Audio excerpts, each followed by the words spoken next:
Instead of telling you what I think you should be doing or how you could be better, or I thought, well, let me just speak from the heart, speak from my gut, and really not have anything prepared, but just tell you what's worked for me.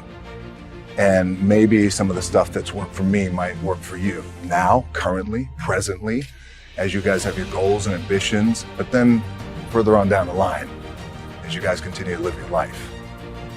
This idea and this notion that you can be anything you want, you can accomplish anything you want, right? We hear that. You've heard that from the time you were little boys. You hear that now. You're already incredibly accomplished. You guys know that. The thing that has worked for me is to remember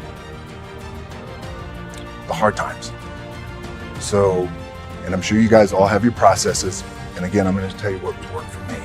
So before a big movie comes out, before back in the days when I was wrestling with WWE, a WrestleMania match, anything big that would happen, I would always take a moment and I just remind myself, all right, I was evicted when I was 14.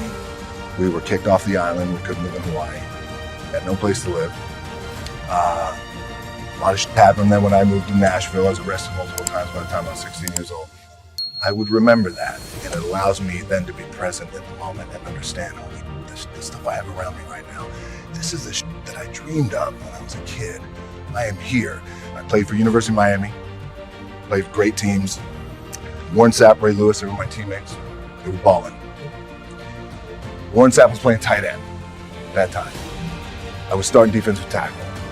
Yeah, they moved him over to D-line. And he looked at me, he's like, yo, dude, I'm gonna take your spot. I said, you ain't taking your spot. He said, I'm gonna take your spot. We battled, and he took my spot. Now you can imagine how that was me, because there goes my opportunity. He went in, switched to defensive tackle, lit the world on fire. Well, what that did, it crushed me, it crushed my dreams. I had a piss poor senior year, zero production, no NFL, no combine invite, nothing. Finally went to the CFL, Calgary Stampeders, making $250 a week Canadian. I had to send that home to my wife at that time. Had no money. So I remember that. I got cut from Canada. My dad, in his pickup truck, came down 4 o'clock in the morning, picked me up in Miami from Tampa. We lived in a little apartment in Tampa. He drove down in his little pickup truck to Miami to get me when I was cut from the CFL.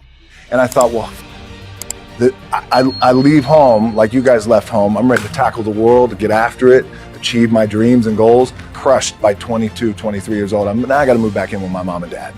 I played on great teams, though. Wait a second, this is not supposed to be my future. I'm supposed to be in the NFL right now. I'm supposed to be making a lot of coin and buying my parents, buying me, taking care of my wife, but it never happened. So I pulled out my wallet. I thought, well, let me see how much money I have.